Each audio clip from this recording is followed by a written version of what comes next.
Social proof. Basically, the power of conformity is so important for ad copywriters when it comes to making purchasing decisions. We've touched on this already in the previous modules and classes, so you should have an idea of what social proof is and also how powerful it is when it comes to psychological marketing. By mentioning that other people have conformed to or purchased what you're offering, you're tapping into the sheep or herd mentality that people are so well known for.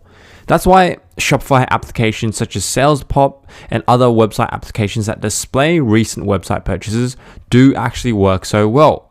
People just naturally place greater trust in something they see or hear other people have already or done before them.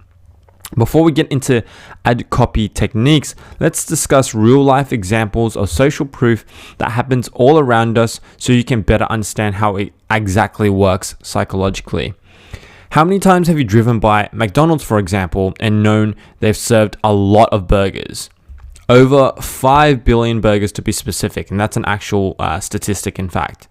That's super impressive and everyone knows it. Now, what if McDonald's sold over 10 burgers? Would that have the same weight? Is that something you would push really hard?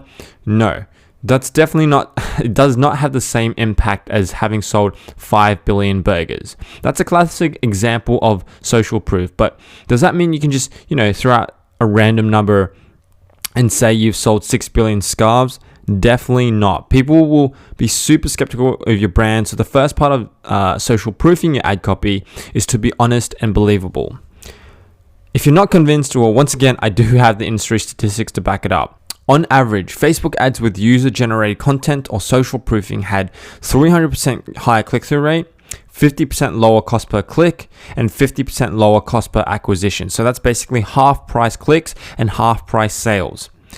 But what if you don't have the sales and figures to back up your social proofing? Not everyone has sold 5 billion burgers or 5 billion products in general. Yes, you can round up your numbers a little, but don't pull out a random number from your ass. If you have low sales or customer numbers, then don't use it in your ad, period. Don't ever lie. It's always about being authentic. There's other ways to gain social proof. In the next class though, I will be giving you a specific hack to easily multiply your social proofing on Facebook ads. And it's not some dodgy stuff. It's an ad technique that frankly most people don't know about and don't use. But before you get too excited and skip to the next module, let's go over some overarching techniques you should be using when it comes to social proofing ads and a few tips to begin with. A simple tip to begin with is keeping it short. Shorter ad copy performs better. You come off as far too desperate if your ad is way too long. And finally, the copy must match your brand voice, and your brand voice should be authentic and genuine. It should not be very salesy. It should not push a product down their throat. It should simply build rapport with the customer and be very elegant.